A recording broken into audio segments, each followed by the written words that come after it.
తెలంగాణ ముఖ్యమంత్రి రేవంత్ రెడ్డి ముఖ్యమంత్రి పదవిని తీసుకొని 2 సంవత్సరాలు అయింది. 1 సంవత్సరం నాకు అవకాశం ఇవ్వండి, అభివృద్ధి అంటేటో చేసి చూపిస్తానా. నేను కూడా ఆయనకు పూర్తి మద్దతుగా సీఎం కాకముందు, సీఎం అయిన తర్వాత ఒక 10-15 స్టేట్మెంట్స్ ఇవ్వడం మీరు చూశారు. 7-8 సార్లు ఆయనతో కలిసి అనేక సలహాలు ఇచ్చి రాష్ట్ర అభివృద్ధి కొరకు, ప్రజల అభివృద్ధి కొరకు ఏం చేస్తే అప్పుల నుంచి బయటపడతామని చెప్పాం.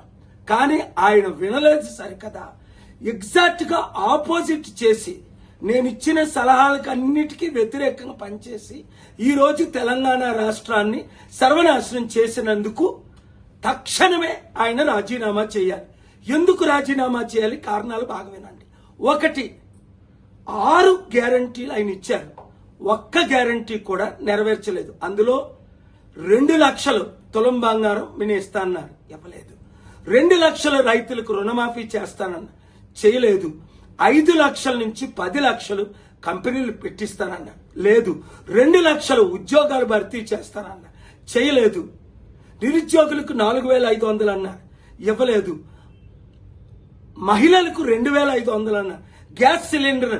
ఇలాగ చూసుకుంటూ పోతే 100 వాగ్దానాలకి కంటే ఎక్కువ ఇష్టం వచ్చినట్టు, నోటుకొచ్చినట్టు అబద్ధ వాగ్దానాలు ఇచ్చి ఓట్ల కొరకు అందరినీ మోసం చేశానని ఆయనే ఒప్పుకున్నారు. ఇప్పుడేంటి, డబ్బు లేదు, నన్ను కోసుకు తినండి అంటున్నారు.